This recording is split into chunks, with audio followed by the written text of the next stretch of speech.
Salut les terriens, aujourd'hui pour ce journal de la Starbase, nous irons voir les derniers préparatifs en attendant le feu vert de l'administration pour une seconde tentative de vol. En apparence, les lieux paraissent calmes, mais vous verrez que l'entreprise trouve toujours quelque chose à faire et que les différents chantiers se poursuivent malgré la météo capricieuse du Texas.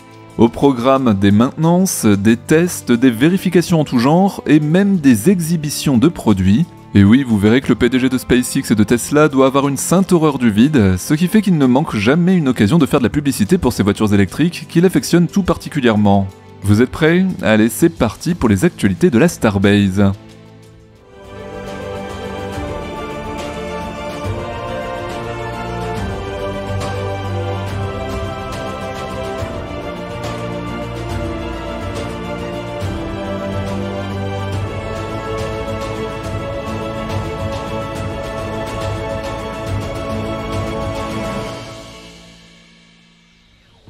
Quel splendide point de vue pour admirer l'empilement des deux étages de cette fusée qui semble bel et bien prête pour sa deuxième tentative de vol. D'ailleurs, Starship Geyser l'a rebaptisée comme étant, je cite, une machine de prévention contre l'extinction de l'humanité.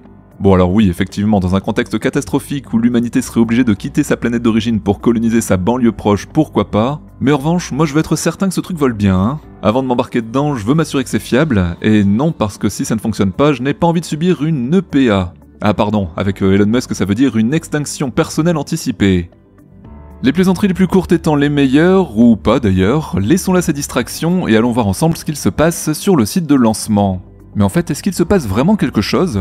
En effet, même l'agent de terrain Vixie semble dépité de ne voir aucune livraison, de ne capter que très peu de mouvements à l'entrée principale du site, en bref de n'avoir rien à se mettre sous la dent.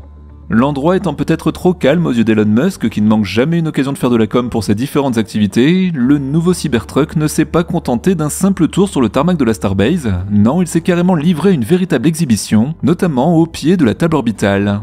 Alors certes, il s'agit ici d'un gros coup de pub pour ce véhicule électrique capable de remorquer un gros Raptor Vacuum, afin de démontrer tout bêtement sa capacité de traction. C'est donc le Raptor Vacuum numéro 305 que les caméras de Cosmic Perspective ont filmé, et qui nous permettent d'apprécier au passage les détails de cette merveille technologique et de son énorme tuyère qui tire sa taille du fait même qu'elle est conçue pour le vide spatial. D'ailleurs les terriens, je publierai bientôt un hors-série que l'équipe vous a préparé, consacré au moteur que SpaceX a glissé sous les jupes du Starship. En bref, ici on a une véritable promotion pour l'engin de Tesla qui a été photographié et filmé sous toutes les coutures, notamment avec l'un des drones du site qui malheureusement y a laissé ses plumes. Bon, il y a quand même toujours du travail sur Boca Chica, mine de rien, et bien qu'on ne sache pas encore les raisons de ce récent déstack, était-ce une simple maintenance sur les deux étages, une vérification que les travaux effectués au sommet du booster soient corrects, ou que la section hot staging soit toujours en bon état? Toujours est-il que les ouvriers de SpaceX ont commencé à installer des échafaudages sur la table orbitale afin de pouvoir accéder au réservoir d'oxygène du booster. Notez qu'un ouvrier de SpaceX a aussi été posté au sommet du booster pour inspecter les grid fins, peut-être en rapport avec le récent test des ailettes du B9, mais également pour jeter un œil sur la partie hot staging.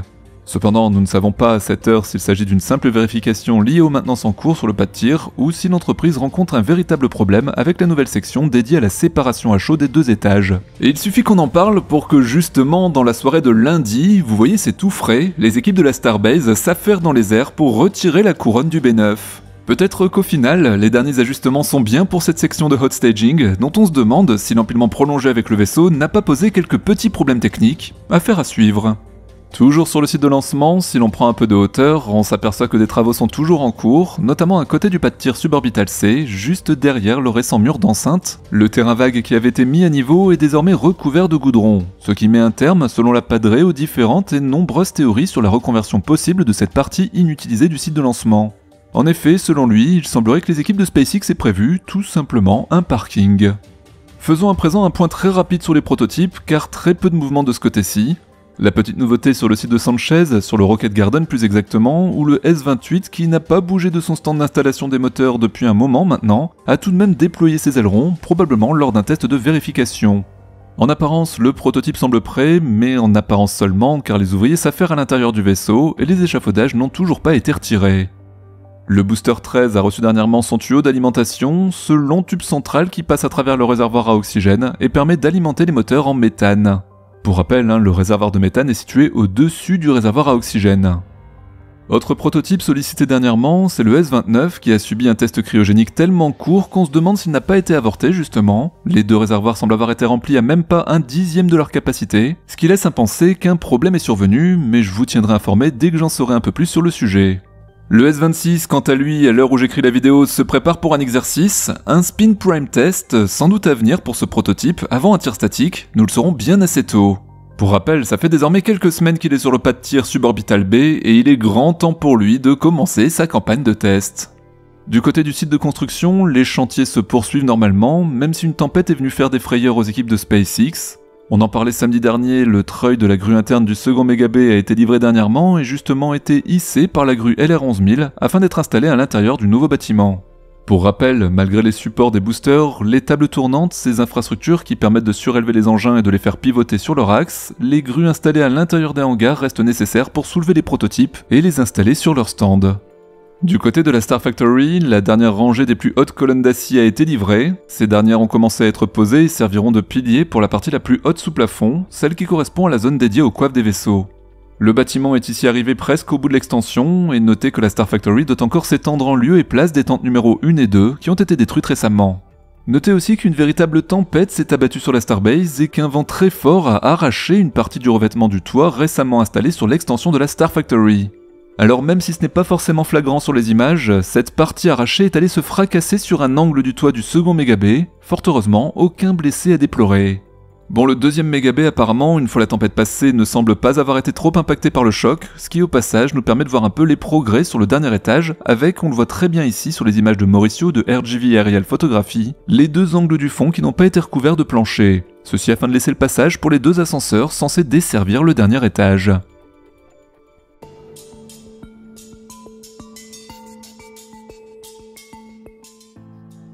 Allez, on passe maintenant à vos questions, et aujourd'hui c'est celle de William qui a été choisie. Il nous parle du Starship lunaire, celui qui est censé amener à nouveau des hommes à la surface de la Lune, mais il se pose la question quant au retour d'êtres humains sur Terre avec le Starship, précisant que SpaceX n'a pas communiqué sur ce point et sur les technologies à mettre en place pour que les passagers puissent supporter les contraintes d'un tel atterrissage.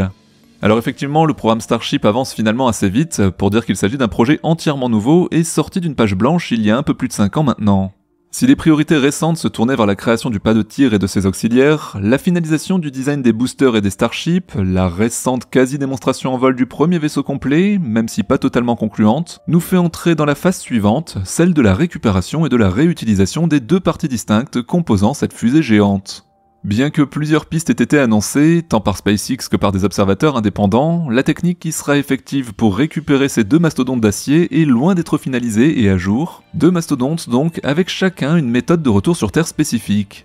Les choses paraissent relativement claires pour le Heavy Booster qui, doté de ses deux crochets latéraux, viendra se blottir de façon autonome dans le grand V des deux bras de la tour orbitale, ce qui ne veut pas dire pour autant que cela se fera facilement et sans échec. Au moins, le profil du vol-retour est connu, avec une redescente à la verticale de ce cylindre rutilant, freiné à l'approche du sol par ses moteurs atmosphériques. Ici, pas de passagers ni de pilote pour ce booster, qui devra sa sauvegarde à son seul ordinateur de bord, et ce sont très certainement des essais de récupération de boosters auxquels nous assisterons en premier lieu, la question subsidiaire étant le site choisi pour les tenter. En effet, afin de ne pas mettre en péril son seul et unique pas de tir de Boca Chica, SpaceX construira peut-être un site spécifique, éloigné de toute installation sensible, afin de limiter les inévitables dégâts provoqués par un échec. Les bras courts que nous avons vus apparaître sur le site du KSC sont peut-être liés à cette option, mais c'est encore à confirmer. Le cas du Starship, le second étage, est quant à lui assez différent, car il n'y a pas de certitude forte en ce qui concerne sa ou ses méthodes de récupération. En effet, il pourrait y avoir quelques variantes liées au lieu d'atterrissage, et c'est là que ta question prend tout son intérêt, car précisément, un futur atterrissage de ship sera une manœuvre bien plus compliquée et périlleuse que la pose d'un booster planté tout droit debout. Comme tu le suggères, à chaque scénario correspondra peut-être un Starship spécifiquement aménagé, alors commençons donc par la Lune, n'ayons pas peur de viser haut.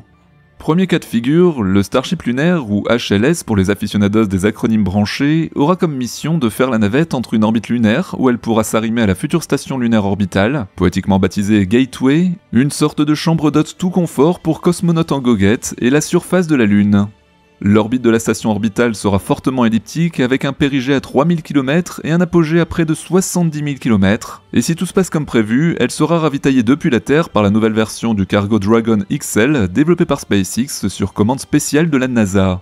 Ce dernier aura une capacité d'emport de près de 3,4 tonnes de fret pressurisé, plus 1 tonne non pressurisée, mais sans équipage humain.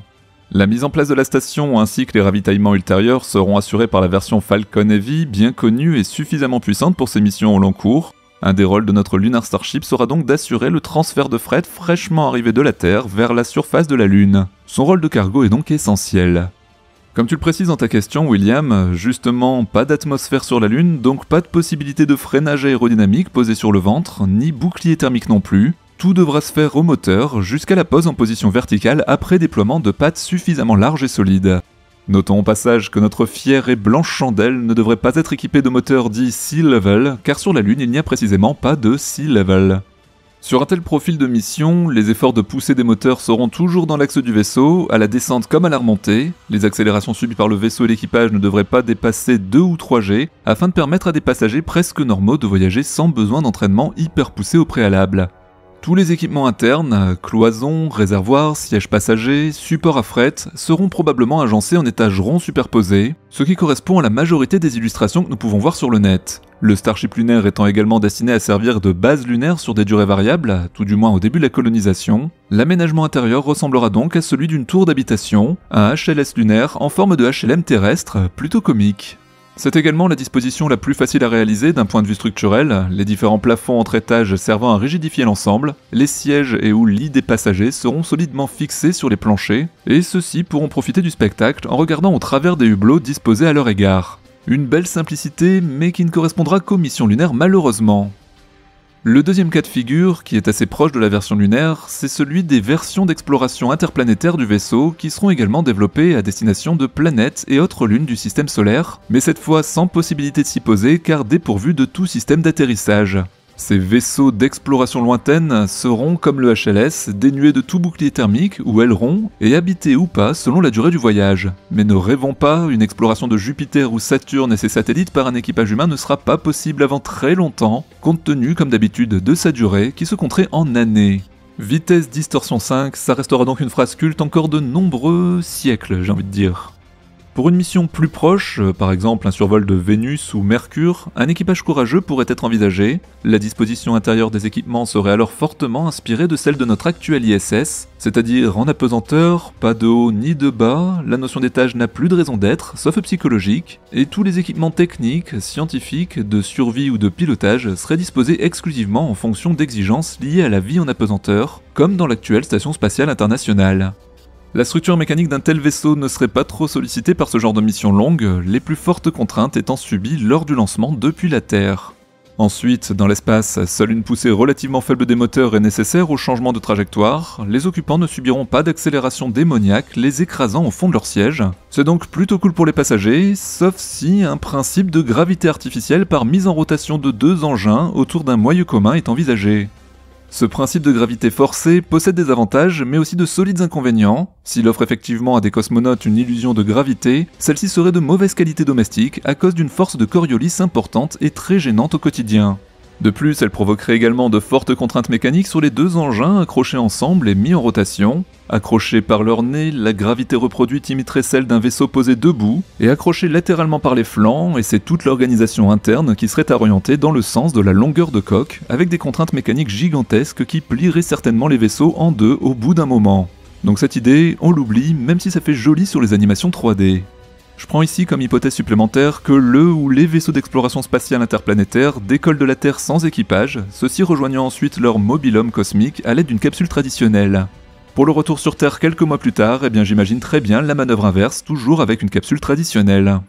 Le troisième cas de figure, c'est la configuration la plus générale de nos starships que nous voyons sur Terre. Ici, pas question d'être lisses et dénudés comme les versions sélénites ou interplanétaires. Ils seront aussi équipés de 4 ailerons et recouverts sur plus de la moitié du fuselage par un épais bouclier de tuiles thermiques. Le Starship standard, machine à tout faire, assure également un rôle de navette entre le sol et l'orbite terrestre, voire martienne si le projet aboutit un jour, et là les choses se compliquent furieusement. Comme tu le dis très bien dans ta question, des contraintes transversales à l'axe du fuselage vont apparaître dans les phases d'aérofreinage, quand le vaisseau couché sur son ventre couvert de tuiles encaissera 2 ou 3 G, voire davantage pour une approche martienne. Les sections soute et habitat sont maintenues à pression atmosphérique d'environ 1 bar pour offrir une vie quasi normale à l'équipage, et cette faible pression interne participe peu à la rigidité de l'ensemble, contrairement aux 6 bars de gonflage des réservoirs d'ergol. C'est donc pour cela que de nombreux raidisseurs sont ajoutés sur cette section, afin de lui rendre une rigidité dont elle aura grand besoin dans les phases de vol à forte sollicitation mécanique. L'aménagement interne et son ergonomie devra donc répondre en premier lieu aux exigences d'un lancement à la verticale, c'est-à-dire avec des étages superposés, et des sièges passagers installés dessus. La position idéale est semi-couchée ou semi-assise, c'est selon son point de vue, comme on le voit dans la capsule Dragon par exemple, avec bien sûr toute l'instrumentation disposée pour un accès facile depuis les sièges. Dans la regrettée navette spatiale, les sièges des cosmonautes étaient fixés comme ceux d'un avion, la navette étant plantée droite sur son pas de tir, ceci avait pour conséquence de les asseoir sur le dos, jambes en l'air. Cette installation demandait l'intervention de toute une équipe de techniciens qui aidaient nos 5 ou 6 scaphandriers spatiaux à s'installer dans cette improbable géométrie, avec un plancher qui jouait les cloisons à ce moment-là. Bon, la navette était une petite machine pour cosmonautes surentraînés et l'inconfort était de mise, mais dans le cas du Starship, l'ambition est tout autre. Cette machine veut devenir le paquebot, le bateau de croisière qui emmènera l'humanité vers les cieux dans un confort de classe. Pas question donc ici de suspendre une centaine de passagers la tête en bas en attendant le décollage, les sièges devront être ergonomiques, confortables, donc probablement montés sur un support inclinable pour en faciliter l'accès et les orienter en fonction du sens de marche du vaisseau. Lors de la rentrée atmosphérique, tout le vaisseau qui bascule de 90 degrés et un calage fixe des fauteuils de nos cosmonautes ne serait pas du tout adapté. Il faudrait donc ici aussi que l'ensemble des sièges, voire des planchers et cloisons, soient montés sur des systèmes leur permettant de basculer de 90 degrés et ainsi retrouver la meilleure position anatomique pour la survie des occupants dans les phases de freinage ventral. On aura droit bien sûr à la même chose lors de la fameuse manœuvre de flip, le retournement juste avant la pause, à la verticale bien sûr, enfin si tout se passe comme prévu.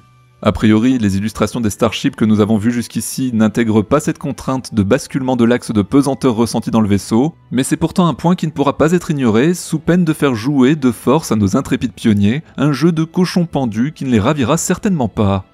Même contrainte dans la soute à marchandises, les supports devront pouvoir soit basculer librement, soit résister à un changement complet de l'axe de l'effort subi en vol. Dans le cas d'un Starship rempli de satellites Starlink par exemple, la situation pourrait vite devenir critique en cas de défaillance du dispositif d'éjection PES en orbite, car le navire ne pourra probablement pas revenir sur Terre sain et sauf avec la masse marchande non larguée. En conclusion, l'aménagement interne complet ainsi que l'ergonomie des diverses variantes des Starships, et tout particulièrement de ce ship universel planant et virevoltant, sera un sacré défi, compte tenu des pirouettes en vol que son constructeur a prévu de lui faire subir. D'autant plus que, nous l'avons déjà dit, la méthode réelle d'atterrissage, ou de rattrapage, est encore loin d'être figée dans le marbre. Il est très probable que SpaceX envisage des solutions variées en fonction des missions spécifiques des différentes familles de Starship qui verront le jour. La validation se fera ici à l'usage lors de vols en situation réelle. Pour les vols habités, une bonne ergonomie interne est fondamentale pour assurer un taux de fiabilité compatible avec un transport de masse. Beaucoup plus difficile à décrocher, la certification pour le vol humain arrivera probablement nettement plus tard que celle du simple fret.